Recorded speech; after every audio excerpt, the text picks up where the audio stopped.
தினம்தோறும் விளக்கேற்ற நல்ல எண்ணெய் இதயம் நல்லெண்ணெய்.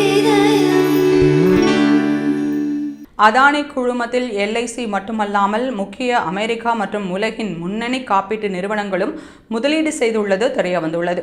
மத்திய அரசின் தலையீடு காரணமாகத்தான் அதானி குழும நிறுவனங்களில் LIC நிறுவனம் 33,000 கோடி ரூபாயை முதலீடு செய்ததாக த வாஷிங்டன் போஸ்ட் செய்தி வெளியிட்டிருந்தது.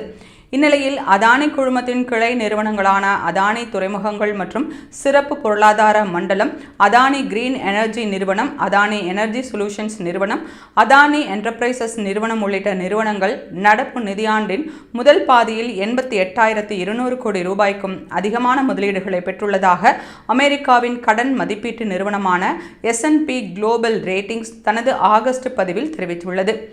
அதானி குழுமத்தின் அதானி போர்ட்ஸ் மற்றும் SEZ நிறுவனத்தில் கடந்த ஜூன் 2025இல் 5,000 கோடி ரூபாயை LIC முதலீடு செய்த நிலையில் ஜூலையில் முன்னணி சர்வதேச காப்பீட்டு நிறுவனங்களும் அமெரிக்காவைச் சேர்ந்த ஏதீன் இன்சூரன்ஸ் நிறுவனமும் 6,650 கோடி ரூபாயை அதானியின் மும்பை சர்வதேச விமான நிலையம் நிறுவனத்தில் முதலீடு செய்துள்ளன.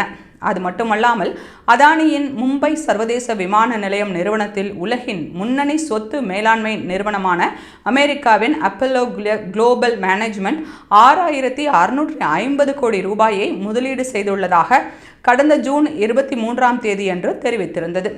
DBS bank, DZ bank, Rabobank மற்றும் பேங்க் சின்கோ பேக் உள்ளிட்ட உலகின் முன்னணி நிறுவனங்களும் அதானி கிரீன் எனர்ஜி நிறுவனத்தில் 2,100 கோடி ரூபாயை முதலீடு செய்துள்ளன. இப்படி உலகின் பல்வேறு நிறுவனங்களும் அதானி குழுமத்தில் முதலீடு செய்துள்ள நிலையில் LICயை மட்டும் வாஷிங்டன் போஸ்ட் குறிவைத்தது ஏன் என்ற கேள்வி எழுந்துள்ளது.